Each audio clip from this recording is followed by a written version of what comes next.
Xjenza Malta f'kollaborazzjoni mal-EURISI, l-Assoċjazzjoni għall-Aġenziji Spazjali Ewropej, ospitat workshop internazzjonali ta' jumejn bit-tema Big Data Space Solutions for Society fl-Esplora.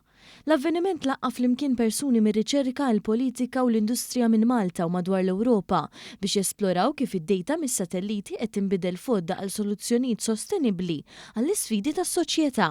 Il-kap eżekuttiv ta' Xjenza Malta Silvio Xerri sostna li l-entità qed issaħħaħ l-impenn tagħha biex tindirizza l-sfidi ambjentali u soċjali permezz ta' soluzzjonijiet ibbażati fuq l-evidenza u l-innovazzjoni. Nafu fejn pereżempju fuq l-art għandna l-iktar sħana bħalissa ġej is-sajf, ngħidu ġejja mewġa ta' sħana.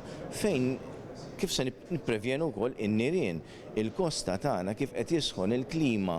Hemm ħafna informazzjoni li mill-ispazju nistgħu nġibu aktar ma tavvanza t-teknoloġija, aktar se jkollna dawn l-għajnej li jidħlu fil-viċin u jaraw din l-informazzjoni kollha u bis-saħħa hekk nagħmlu deċiżjonijiet ukoll tajbin. Dan il-workshop kien intis li jara kif l-intelligenza artifiċjali u pjattaformi ta' data jikkonvertu f'data spazjali.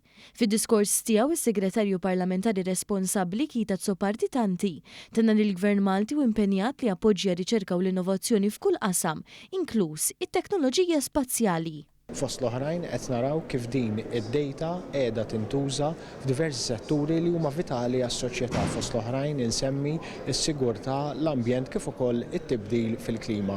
Imma mhux biss aħna qed naraw li dan is-settur tant importanti ġifieri tal-ispazju għandu jkun mutur ewlieni fejn tidħol l-ekonomija Maltija.